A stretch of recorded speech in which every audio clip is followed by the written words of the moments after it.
Hello, my name is Silas Waxter, and I'll be presenting on FTC infrastructure. So the first step in creating a team is to nominate a team leader, and so this will involve some debate between the various candidates who think they could serve the best on the team, and then a consensus as to which candidate will be the best. Another option would be to delay this decision to a future date when people are more comfortable and more familiar with the aptitudes and skills of each of the different members on their team. The second step is to form a constitution, or rather a document that ensures accountability and responsibility among the team. And this document will outline the team's structure, its decision methods, how the autonomy is structured. So, is the robot team does it have its own jurisdiction, or is it like a direct democracy where all members of the team must vote in order for a certain decision to be made? And it will also outline the roles of the specific members on your team.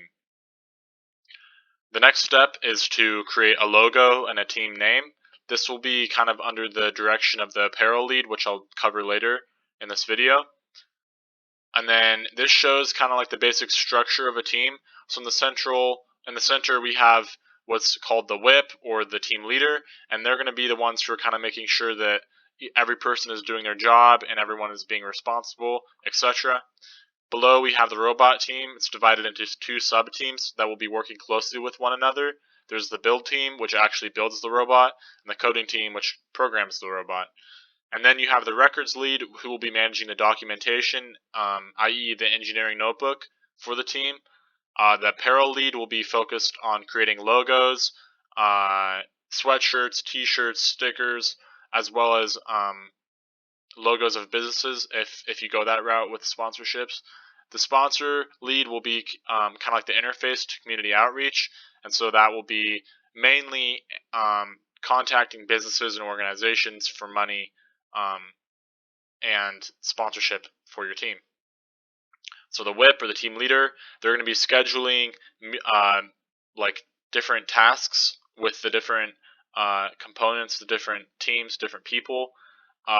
Their main objective is to ensure productivity and accountability. And the way they can do this is by checking in with people and kind of seeing where everyone's at, and kind of like forming that vision, or like that understanding of the different components and how they're all going to work together in the end. Another option is that they can be the diplomat for the team, and this would be the person who's kind of like maintaining the relationships with other teams at the competition. And then you could assign them any other duties that were outlined in your agreement or your constitution. The records lead, they'll be sitting in on those leader check-ins, and they'll be basically managing the engineering notebook. You should probably have them assign different portions of the notebook, or different at least sections or subsections, to the different members on your team, and then they can go back in once those members have completed their parts, and make sure that the format is alike throughout the document, and make sure that it flows well, has pictures, diagrams, etc.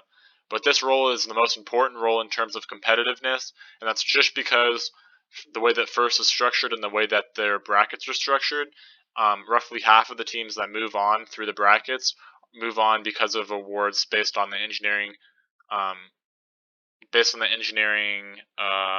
judges. And so the engineering judges are informed to a great deal via this notebook.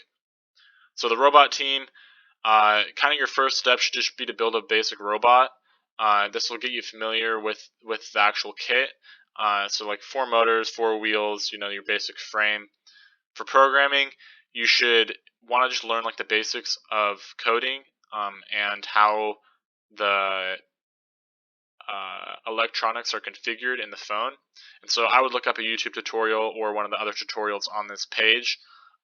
Basically, you should just attach a motor, a servo, and a battery. Just try to get it to move, and then you can kind of go from there with functions, and creating like modular code, and code that's like abstracted, which are kind of good coding practices. And then you'll want to merge these two together. So the programmers will be working on the robot that the build team built, mapping it to a controller so that you can actually drive the robot. And that's where everyone will try driving it because it's fun and yeah, everyone should try driving. And then you'll want to nominate some primary drivers, and this should be done through like objective tests. So give everyone the same allotted time, the same robot, the same controls, and then they can test their skills, see how many points they can score in the same allotted time, and then whoever's the best, is the driver.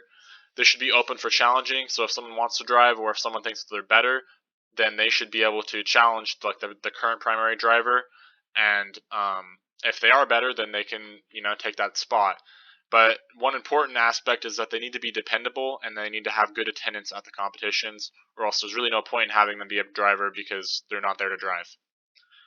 So as far as the robot team, they're going to need to prioritize the game challenges because they're going to be working directly on the robot, and so they should be doing this using the points associated for the challenge, feasibility, and then their overarching robot strategy for the season. And this is going to be communication.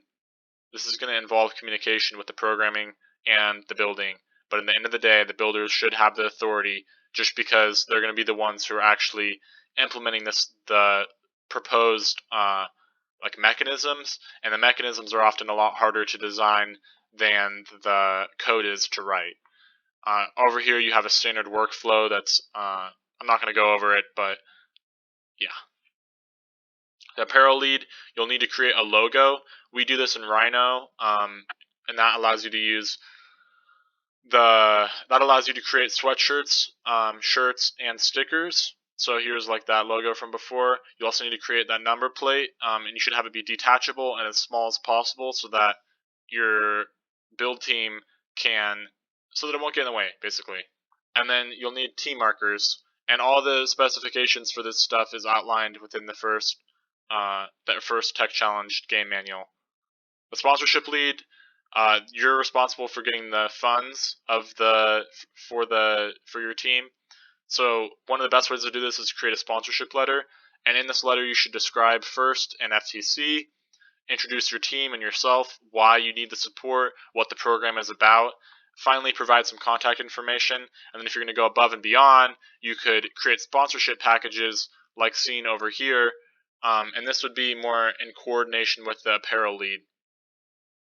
As the sponsorship lead, you also need to create and update the list of contacts, and so this should be done on like a public email or an email that will be passed down through seasons and through years, and that you should record the address, the email, and the phone number, basic information of the different contacts. The way that you deliver the letter is ranked in priority here. So in person with multiple people is especially effective because it shows that you're passionate. Mailing is also effective because it shows that you took the time to actually like seal the envelope, put a stamp on it, send it in the mail. And then finally, email and cold calling can be effective, but is more of a numbers game in the sense that you want to get quantity over quality.